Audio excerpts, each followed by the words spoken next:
no podemos esperar más, ¿vale? Bueno, presento... Hostia, me escoño tú. No, déjalo, yo me bajo ya. Iñaki Rodríguez a presentar APT, a Pretty Trojan. No tengo ni puta idea de lo que es, pero pinta bien. Así que, bueno, como vamos bien, así que pretendamos que sigamos así. Bueno, me acaban de preguntar después la clave de la wifi. Está fuera en plan cutre pegado, después la haremos en plan profesional. Déjalo para que lo veas, ¿vale? ¿Eh? No, después no te preocupes. Que, bueno, un aplauso para Chiquillo.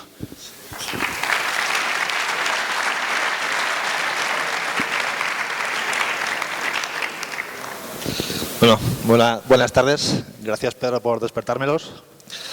Es que el Keynote mola mucho, tío. Bueno, yo os voy a hablar un poco sobre un tema, sobre una historieta, ¿no? Posiblemente no es tan divertida como la de Pedro, pero yo creo que os gustará. Mi charla se llama APT, A Pretty Trojan, aunque no voy a hablar de APTs. ¿Vale? Antes de nada, quería dar las gracias tanto a Navajas Negras, como a la empresa en la que trabajo, que es Wacky Televisión, y sobre todo a Sensports, que es la empresa en la que estuve trabajando el año pasado y es donde hice este trabajo, ¿vale? Este año pasado estuve en Londres currando, y sobre todo a Vladislav, que es el chico que tenéis ahí, que es la persona que hizo la primera parte de lo que os voy a contar. Puede moverse. Bueno, pues mi nombre es, como he dicho, Iñaki, trabajo en Wacky como manager de seguridad. Me dedico a hacer Excels, básicamente, pero he tenido un pasado un poquito más divertido, que es el tema del pentesting. También soy fundador de Malware.re. Somos muy pesados y aparecemos últimamente en todos lados y, bueno, si tenéis algún tipo de pregunta y demás que podáis hacerme, pues ahí tenéis mi Twitter. Iba a poner mis certificaciones, pero vi una vez a Niterman poner las suyas y entonces me dio vergüenza poner que tenía un CISP. Así que empezamos con la historieta, ¿vale? Lo que os voy a contar pasó en Dubái. Digamos que teníamos allí un cliente, ¿vale? Sí. Tenemos un cliente que nos pidió un text de exfiltración, ¿vale? Que es básicamente probar si era posible sacar información desde dentro de la red del propio banco. Entonces, lo que nos pedían era básicamente eso y cogimos a nuestro experto, que era Vladislav, y se puso a la tarea de intentar, pues, extraer ese tipo de información. Entonces, lo que hizo fue básicamente diseñar un ataque en el que consistía en hacer ingeniería social a los usuarios dentro de la red, enviándoles, pues, emails, PDFs infectados, pues, incluso llegamos a usar un exploit kit, ¿no? Porque Vladislav, pues, tiene muchos contactos, es ruso. Y el tío, pues, con sus dos cojones, pues, consiguió entrar dentro de la red del banco, ¿vale? Entrar dentro de una red del banco es una golosina. El problema era que, a pesar de que habíamos conseguido entrar, pues la Meterpreter con la que habíamos hecho el tema del exploiting, pues no terminaba de funcionar bien, ¿vale? Entonces, lo que hacía básicamente era veíamos que había una sesión conectada, pero no llegábamos a ejecutar los comandos. Entonces, nosotros entendíamos que sí que el primer stage pues se llegaba a ejecutar. Incluso llegaba a bajar la DLL, que es la que da la verdadera funcionalidad a la Meterpreter, y cuando íbamos a lanzar los comandos, pues no había ningún tipo de respuesta, ¿vale? Entonces, Vladislav, pues como un buen pentester, hizo un informe. En el informe, básicamente, decíamos pues todo lo que habíamos hecho, habíamos conseguido entrar, bla, bla, bla, bla, bla. Pero bueno, es un poquito triste que después de haber conseguido todo este tema, pues no terminemos de exfiltrar la información. Entonces, en este caso, Vladislav lo que dijo fue, bueno, si nos dais más tiempo lo conseguimos. Y lo que no suele pasar es que te den más tiempo, pero en este caso pues nos lo dieron. El problema es que Vlad es ruso, pero tiene pasaporte israelí. Entonces los judíos y los musulmanes no se llevaban muy bien. Nos daba miedo enviarlo a Oriente Medio y me tocó a mí. Así que cuando llego allí, esto era un noviembre, de hecho era un viernes, había sido había estado en una charla, pues al día siguiente me tenía que ir a Dubái, ¿vale? Entonces lo que me encontré básicamente fue un calor de cojones, porque pasé de estar a 24 a 37 grados, y esto era de noche, cuando llegué. Yo llegaba ahí con mi chaqueta, todo abrigado y tal, porque soy bastante friolero, y las pasé canutas. Y ya dentro de la red del banco, pues ellos tenían un Windows 7, tenían tokens de RSA para hacer todo el tema del Two-Factor Authentication, tenían como antivirus Symantec, bueno, como endpoint. Además usaban una pasarela anti-spam que se llama Mrs. Love, que es de Symantec, de hecho ahora ha cambiado el nombre. Un IDS, que ellos dicen que lo tenía, yo no me lo creo, pero bueno. Palo Alto, que es un firewall de cuarta generación. Un Splunk logueando toda la información de todos los sistemas. Un Arbor logueando también todo el tema del tráfico para hacer forensics y demás. Y una cosa muy curiosa, que era que tenían conexión limitada a Internet. Todos los usuarios tenían 2 horas de cuota de acceso a Internet, pero las tenían en tramos de 15 minutos. Entonces, cada vez que abrían un navegador, ellos le parecía una pantallita, tenían que clicar un botón y les daba 15 minutos de Internet, ¿vale? Y además de todo eso, tenían un WebSense, un proxy, que lo que hacía era todo tema filtrado de contenidos y demás, ¿vale? Otro de los problemas que me encontré cuando llegué era que, dado que Vlad había usado un exploit kit y el banco tenía su propia plataforma de phishing, porque hacían phishing a sus propios usuarios para saber pues, la efectividad de las campañas, de los trainings que hacían y demás, ¿vale? Pues ellos querían que les metiéramos el Sakura dentro de la red del banco. Esto es un problema. Claro, Sakura es un exploit kit programado por unos mafiosos.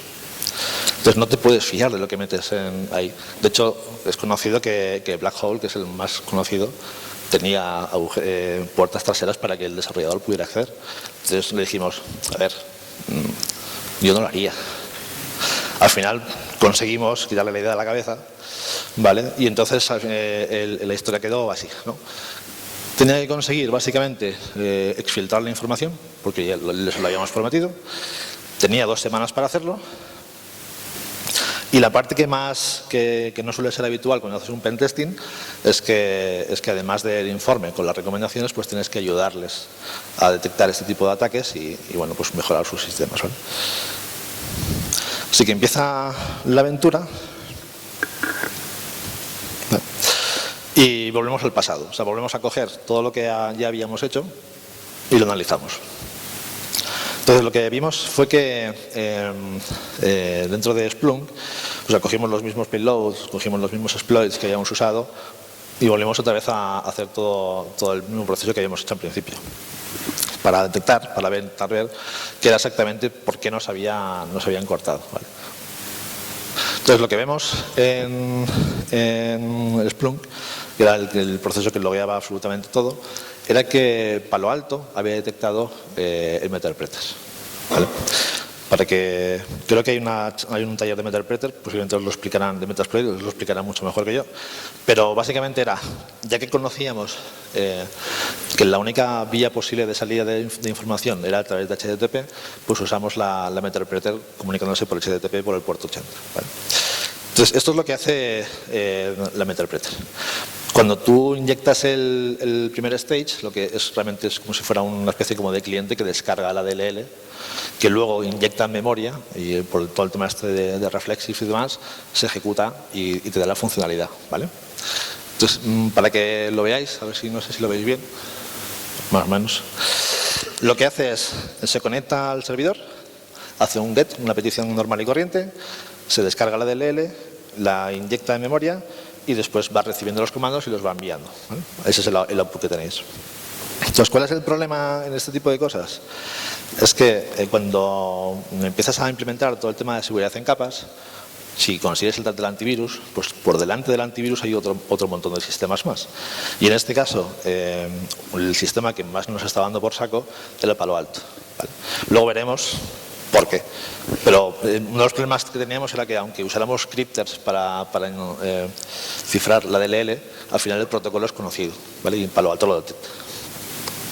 Así que ya tenía una especie como de to-do, sabía más o menos lo que teníamos y lo que tenía que hacer, y bueno, ese es un poquillo la cantidad, las cosas que tenía que llegar a saltarme pues, para poder realizar la exfiltración, ¿vale? Tenían el endpoint, el proxy, el antivirus, el firewall.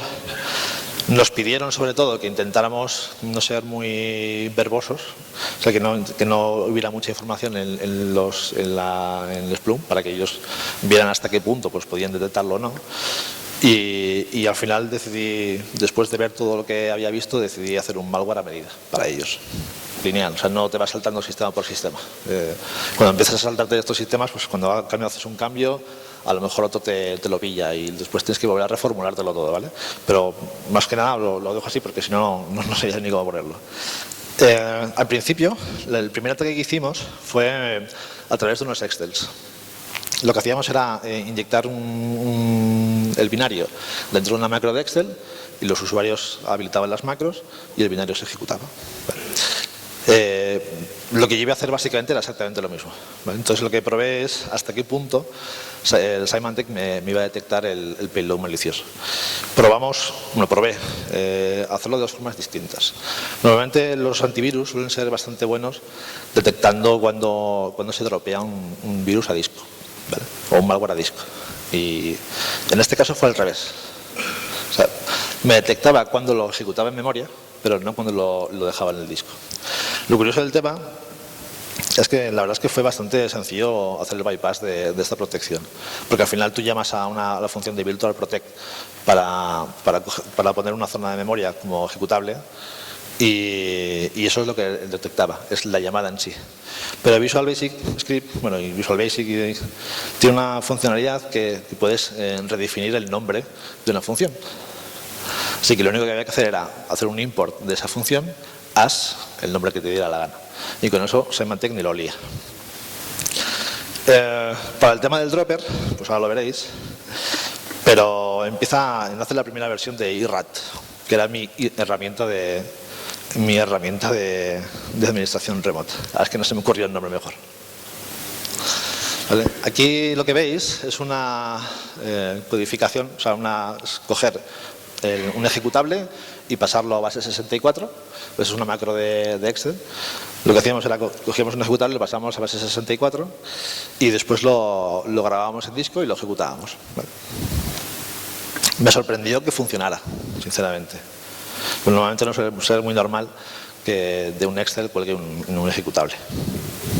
Bueno, no sé, a mí no me lo parece muy normal. El siguiente paso era saltarse el proxy. La verdad es que de todo fue lo más complicado de todo, porque WebSense tenía un clasificador de contenidos. Lo que hacía era, ellos tenían una base de datos de URLs con el contenido clasificado. Y además el banco tenía limitado los sitios por los que podías navegar a sitios que fueran única y exclusivamente de contenido financiero, ¿vale? Porque es lo normal en un banco. ¿Cuál era el problema? Que era inteligente. Digamos que aprendía. Si tú le enchufabas, por ejemplo, yo lo que hice fue coger una web, hacer un mirror de una web a la que tenía acceso en un servidor mío e ir probando, ¿no? Entonces lo que hacía era que si en un momento dado detectaba que había algo que cambiaba en la web, te cambiaba la clasificación. Entonces ya te la bloqueaba. Entonces tenías que tener un poquito de cuidado porque si hacías cosas raras, pues te quedabas sin entorno para hacer el testing. En este caso, por ejemplo, lo que intenté hacer fue coger un GIF o una imagen y cambiarla por un ejecutable. Y en el momento en el que lo hice, WebSense me guardó el acceso y tuve que montármelo por otro lado. Entonces, al final conseguí más o menos que me dejara pasar usando un servidor que tenía por ahí por internet. Y lo que hice fue hacer un mirror de esta web, que lo que no sé un carajo, que lo que es básicamente una cotización del mercado del Medio Oeste, ¿vale? Del Medio Oeste. Pero con este truquito. ¿Vale? O sea, dentro del código fuente, aunque la web se veía una web pues, completamente normal, estaba el comando que quería ejecutar, ¿vale? Porque pretendía que mi futura herramienta de administración remota ejecutara. Como veis, no es que me esconda mucho, no hizo falta tampoco gran cosa. Bueno, básicamente son 2 tags, y entonces luego cuando el malware iba a descargarse esta página, buscaba los tags, cogía los comandos, aquí sí podían poner una ristra enorme de comandos y los ejecutaba. Para el tema del Message Labs, bueno, no sé si sabéis cómo funciona, pero normalmente cuando compras un servicio de estos anti-spam, lo que haces es tu registro MX, donde todos los servidores de correo saben hacia dónde tienes que enviar el correo, pues lo envían a la pasarela anti-spam y de allí pues te lo reenvían a tu servidor de correo. Ellos tenían un exchange in-house y lo que hacía Mrs. Love era coger el correo y enviárselo ya filtrado. ¿Vale? El problema es que, como también es de Symantec, pues el antivirus que tenían también era de Symantec. Tenía evidentemente los mismos problemas. No tenía otros realmente. En este caso, hasta para probar más o menos lo que podía llegar a hacer, empecé a enviar virus conocidos dentro de zips con contraseña. ¿Vale? Una vez ponía una contraseña, otra vez ponía otra. La cosa curiosa era que según la contraseña me detectaba un virus u otro, que no tenía nada que ver además. Eso también me demostró que sabíamos que el servidor de correo descifraba, abría los zips. ¿Vale? De hecho, poco después, unos meses después, empezamos a detectar cómo Google hacía exactamente lo mismo. Tú le enviabas un zip con una contraseña y él se ve que debe tener una base de datos, las intenta todas y lo abre. ¿Vale? Y en este caso, normalmente los dominios, los servidores de correo, suelen tener un registro TXT, que es un SPF, que lo que hace es decirle al resto del mundo desde dónde se puede recibir correo de esos dominios. También estaba bien configurado, pero no sé por qué la pasarela anti-spam no lo comprueba. O sea, yo podía enviar correo desde su servidor de correo con mi dominio y me lo rechazaba. Pero si lo hacía al revés, si enviaba desde mi servidor de correo con su dominio, se lo tragaba. Esto fue vital, porque una de las cosas que necesitábamos precisamente era poder impersonar a alguien dentro de la organización para poder enviar esta información. Con respecto al Palo Alto, ya habíamos detectado que iba a ser imposible usar el MTerpreter porque ya lo detecta, y os explico un poco cómo funciona. Palo Alto, digamos que dio un nuevo rumbo a cómo se hace filtrado dentro de un firewall. ¿Vale? Es un hardware dedicado, un poquito distinto, la arquitectura es completamente distinta a un firewall tradicional. Y lo que tiene la verdadera funcionalidad y lo que es interesante es que no filtra por puertos, filtra por aplicaciones. También puede filtrar por puertos. Pero si tú le dices, quiero que me bloquees HTTP, el Facebook y que me descargues cosas de Gmail, él lo hace. Entonces, es igual donde lo pongas. Además tiene inspección de SSL. Por lo tanto, aunque cifres la conexión, te lo va a descifrar. Ese fue el verdadero problema por el que no llegamos a ejecutar la primera vez la MTerpreter, porque Palo Alto también identifica el protocolo de Metasploit. Y de hecho, una de las cosas interesantes que tiene también es que lo que hace es comprobar el protocolo contra el RFC. Si el protocolo es completamente distinto de lo que dice el RFC, también te corta. ¿Vale? La verdad es que es un poco cabroncete. Total, que ya que sabía que no iba a poder usar MTerpreter, pues decidí básicamente que y además no me quedaba más narices que solo HTTP porque todo demás estaba cerrado, menos el correo, pues decidí hacerlo así y además no usar ni siquiera SSL, porque era tontería. Bueno, me iba a hacer exactamente lo mismo. Lo único que sí que cambié, porque tenía un poco de miedo a que me lo detectara, era que el output del comando que se ejecutaba no se enviaba en claro. Hacía una codificación de ASCII a hexadecimal. O sea, una A pues se convertía en su correspondiente valor en hexadecimal. ¿Vale? Sobre el IDS, no se sabe dónde está. Realmente es que no me lo tuve que saltar porque nunca saltó nada. Nada.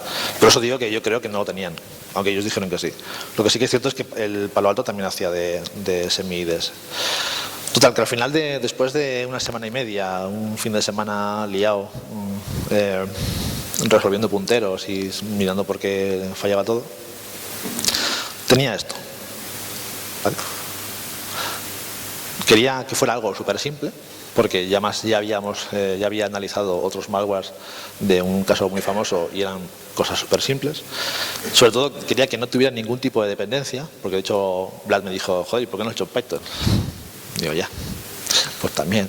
Pero lo malo que tienes es que si lo haces en Python y lo ejecutas y lo compilas a ejecutable, necesitas estar en la DLL y el fichero pues sube mucho más. No iba a usar ningún tipo de crypter. En este caso luego Abraham nos dará una masterclass, porque tampoco me hacía falta. O sea, normalmente cuando haces algo así en plan custom, pues no lo detecta ni el dato. Tenía soporte para proxy porque lo necesitaba. Lo que hice fue coger las mismas llamadas al sistema que hace Internet Explorer. Como no le hace falta realmente especificar ningún tipo de parámetro adicional, pues le decía, pues usa lo mismo. O sea, realmente la herramienta era como un Internet Explorer, pero con esteroides. Encodear en hexadecimal, embeber los comandos dentro de un HTML normal y corriente, ¿vale? Y me creé un pequeño panel de control bastante cutre, todo hay que decirlo. Este es el protocolo. Veis que realmente es una conexión pues completamente normal. O sea, es un get, coge los comandos, y un post en el que la variable p es el output del comando. Es por eso que no detectaba absolutamente nada. Del panel de control está hecho en PHP. Yo no soy programador, pero algo hago. Y este era mi panel de control. Yo no sé cómo será el script de Pedro, pero... Vale.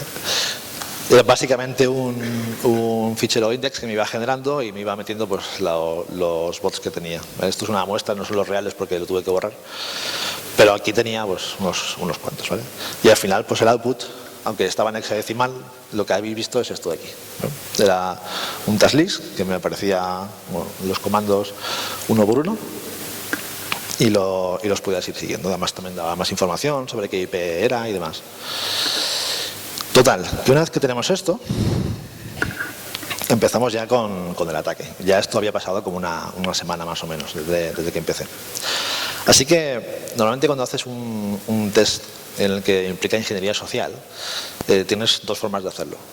Hay veces que te dejan hacer unos int, que puedes mirar información en internet, puedes buscar personas, puedes seleccionarlas y tú mismo. Y otras veces, como en este caso, pues se limita, se acota aquí puedes hacerlo y aquí no puedes hacerlo, porque evidentemente hay mucha gente que se cabrea cuando hacen este tipo de cosas. Entonces el banco nos dio el top 120 losers. No es que lo diga yo, lo hacían ellos. Ellos hacían, como os he dicho, hacían sus campañas de phishing. Y tenían un software que les enviaban correos a X personas y miraban cuáles eran las personas que clicaban en el link. ¿Vale? Entonces les aparecía un informe de quién había clicado y quién no. Después con eso pues hacían trainings y intentaban hacer pues, que la gente fuera un poco más consciente de lo que hacía, ¿no? El tema está que estos 120 en concreto pues eran como un poco reincidentes. Y querían comprobar, y porque ellos sabían también que al final alguno iba a pinchar. Y lo hicimos así. Ellos definieron la plantilla porque al final yo estaba ahí en Londres, hablaba inglés así a mi manera, ¿no? Pero es mejor que te lo hagan ellos, ¿no? Porque te lo hacen bonito y tal. Lo que habíamos hablado, habíamos intentado hacer con PDFs en el pasado con Word. Lo que pasa es que el mensaje que da Excel para habilitar las macros es bastante más llamativo que el que da Word. Entonces elegí un Excel y lo importante era que fuera un Excel 2003. Porque los Excel modernos, para poder ejecutar macros, la extensión del fichero no es XLSX, sino XLSM. ¿Vale? Entonces canta un poco. Ellos eligieron una persona del Departamento de Recursos Humanos, que yo creo que no le dijeron nada. Y entonces me dijeron, bueno, pues tú mandas mail y tal, te haces pasar por esta chica, después en el Ripley2 nos pones a nosotros y tal, para, pues si hay pollos y tal, pues bueno, lo que vosotros creéis. El problema es que cuando envías un mail a 120 personas diciéndole que os rellenan un Excel o os echan a la calle, pues la gente se enfada. Ese día estuvo todo el día colgado el teléfono. Cuando no era colgado el teléfono, eran gente que venía a verlo, amablemente. Incluso su jefe le dijo, ¿qué cojones estás haciendo? Vale. Luego veremos que después me lo hizo cambiar, porque no lo hice una vez, lo hice 2.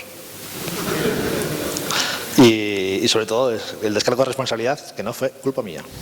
Y conste. Ups. Perdón. Vale, este era el mail. Vale.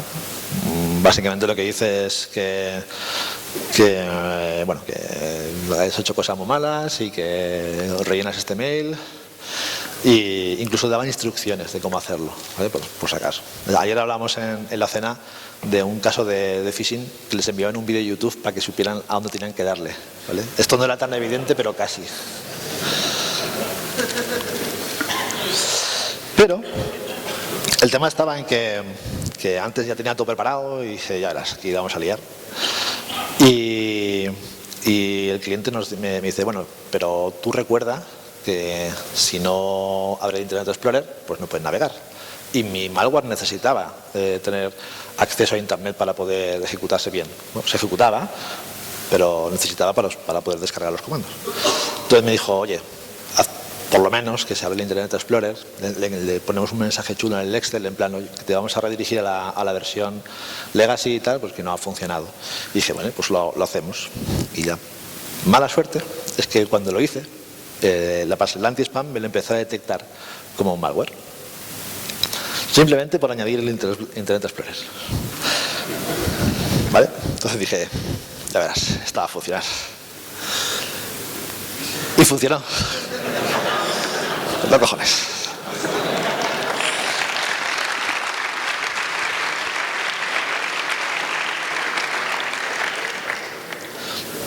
Os voy a contar una anécdota. Una casa de antivirus, que es patrocinadora. Lo siento. Pero en un cliente tenían un proxy con este antivirus, que no voy a decir cuál es. Y la forma de evadirlo fue añadirle ceros al DLL al final. Así que más o menos dije, bueno, pues si no, esto lo añado ceros y ya todo por saco. Entonces luego después encontré una publicidad que, bueno, esto es una de las cosas que siempre he criticado, ¿no? La ingeniería de PowerPoint, que decía que para pasar el anti-spam detectar el 100% de los virus conocidos y los no conocidos. Por SLA, que esa es la palabra clave. Así que ya teníamos todo, enviamos los mails y empezamos a obtener los primeros resultados, ¿vale? Los primeros resultados fueron, bueno, un 13%. De gente que había picado, había ejecutado el malware, había abierto el Excel, le había dado a la tecla de Enable Macros, había ejecutado el Excel, le había dado al botón de conectarse a Internet y se había descargado los comandos, ¿vale? Esto para el banco pues es una putada, porque después de un montón de campañas de anti-phishing y demás, pues dices, joder, ¿en qué me estoy usando la pasta? Pero entonces el día siguiente dijimos, oye, vamos a volver a hacerlo. Y volvieron a picar. Era mismos 120 usuarios, mismo mensaje. ¿Vale? Ya fue ya en plan el tío decía, bueno, aquí ya. De hecho, esas personas que picaron se quedaron sin internet. Se los cortaron se lo cortaron directamente, solo tenían acceso al correo a partir de ese momento. Entonces el tío me dice, bueno, ¿y ahora qué? Dije, no lo sé. Sinceramente, porque nos pusimos a mirar los patrones que habíamos logueado, o sea, que habían logueado en el Splunk. O sea, Splunk es una bestia parda. Además de Splunk tenía el Enterprise Security Manager, que es un software de Splunk que lo que hace es, ya tiene una serie de reglas predefinidas y él hace la correlación de todos esos eventos que tienes y los intenta encontrar y te lanza alertas, ¿no? Pero en este caso no había nada, absolutamente nada. Lo único que veían era, pues sí, un user agent un poco raro, porque ya lo había hecho así a propósito. Bueno, es mentira, la verdad es que no se me olvidó cambiarlo el código. Pero ellos veían un user agent un poco raro, ¿no? Pues de My Agent, y digo, bueno, pues, esto debe ser. Digo, bueno, podemos empezar a mirar, ¿no? Pues otros user agents raros y tal. Pero bueno, no había nada raro, las peticiones eran completamente normales, el IDS no había detectado nada, el Palo Alto lo había dejado pasar. En la sonda, bueno, pues el Symantec tiene una especie como de consola centralizada en la que se envían los eventos, ¿no? Y no habían visto tampoco nada. Y lo único sí raro que, bueno, evidentemente ellos dijeron, mierda. Porque claro, todo eso que tienen ahí es mucho dinero invertido en seguridad. Solamente la licencia de Splunk vale 30.000 o 40.000 euros al año. Solamente eso. Y el Palo Alto otros 20.000. Bueno, realmente más, pero bueno. Lo único raro que vimos era un tío buscando exploits para el mainframe de la empresa. Lo llamaron y dijeron que por favor viniera a explicar por qué estaba buscando exploits para colarse en el AS400. Posiblemente dijo también lo mismo. Lo dejo mierda. Así que al final de la semana, pues ya teníamos, bueno, no era el final de la semana, me quedan un par de días todavía, teníamos ya detectado cuáles eran las principales debilidades de toda la arquitectura de seguridad que tenían montada, ¿no? El primero era que el SPF, aunque estaba bien montado, pues no se estaba comprobando correctamente, por lo tanto era posible impersonar a gente dentro de la organización. Además, pues, todo el mundo tiende a loguear todo, pero después hay que mirarlo, ¿vale? El problema, uno de los problemas que tenían, sobre todo, era que la persona que tenían allí era un indio que el tío programaba de la hostia, porque se había tirado un montonazo de años programando para entornos host, para el banco y demás. Lo que pasa es que de seguridad, pues tampoco controlaba mucho. Manejaba el Splunk, que daba gusto, ¿eh? Pero bueno, le hacía falta ese bagaje, ¿no? Y sobre todo que tenía mucha confianza en todo lo que tenían montado, no solamente en el antivirus, sino que en todo lo que tenían montado. Entonces nosotros lo que les recomendamos es, está bien que tengas un antivirus, he visto empresas que no lo tienen, así que va. Pero hay que gestionarlo, ¿no? De forma adecuada. Hay que cambiar pues, la heurística, ir probando diferentes valores. Les llegamos a proponer incluso decir, bueno, pues si ves que te sientes muy target, pues puedes llegar incluso a hacer un freeze de la máquina, es decir, solamente puedes ejecutar estos X procesos. Pero bueno, ellos dijeron que era complicado porque al final un entorno financiero pues es un entorno complicado y todos tienen sus necesidades y es difícil gestionarlos. Si ya era difícil gestionar lo que tenían, pues imagínate todo eso, ¿vale? Yo por aquel entonces pues todavía molaba. Y les dije, bueno, pues para el tema del correo pues podemos montar un cuco, ¿vale? Para los que no lo sepáis, es básicamente una máquina, un entorno para hacer análisis de malware, pero automatizado. Ellos tienen un pequeño, se ejecuta en un Linux o en un OS X, lanza una máquina virtual, ejecuta la muestra en la máquina virtual, juquea todas las llamadas y bueno, hace un informe final y te checa una serie de firmas. El problema era que bueno, había que montarlo, ¿no? Porque ellos no tenían conocimiento, entonces bueno, yo me lié, pues el Prakas me hizo, o sea, el indio que tenía ahí, me hizo un script en Visual Basic Script que cogía los attachments de todos los correos que llegaban y me los dejaba en un directorio, enviaba después todos los eventos a Splunk, que ellos además incluso les llega a hacer firmas, ¿no? Como decir, si un Excel corre un ejecutable, pues raro. Al principio pensé incluso implementar esto, ¿vale? Esto es una especie como es un script que lo que te hace es convertirte Cuco en una pasarela de anti-spam, en un servidor de correo que lo que hace es lo mismo que habíamos hecho nosotros, pero de otra forma distinta. Lo que pasa es que, por desgracia, pues no estaba mantenido, ¿vale? Y entonces, pues lo hice yo. No sé si os fijáis, no sé si se ve bien. El servidor de Cuco estaba en una red aparte. Entonces tenía el problema de que como el Exchange y el Cuco no estaban en el mismo sitio, pues necesitaba que me los enviaran de alguna forma. Sí, señores, a través de Dropbox. Así que habíamos estado 2 semanas intentando demostrar que la exfiltración era posible cuando podríamos haber usado Dropbox. ¿Vale? Y ya para terminar y no daros un poco y dejaros ya descansar un ratico, ¿vale? Así un poco de conclusiones finales. Es que sobre todo que huyáis de la ingeniería de PowerPoint, que yo entiendo que los comerciales tienen que vender, pero también tenemos que tener la capacidad de decir que cuando vemos que Symantec detecta los 100% de virus conocidos y no, digamos, bueno, te lo crees tú. Claro. Sobre todo también que el tema de las expectativas que tenemos con el software. Siempre se ha dicho que la seguridad es un 80% normativa, un 20% software, ¿vale? Pero ese 20% normalmente ni viene configurado por defecto con los valores que necesitamos y sobre todo tiene que estar gestionado por personas que conozcan la herramienta, ¿vale? Esto de no me pagan por lo que hago sino por lo que sé, Bueno, pues esto es importante, porque hay mucha gente que hace muchas cosas o que sabe mucho, que le pagan una mierda, y al final pues la gente lo que hace es irse fuera, ¿no?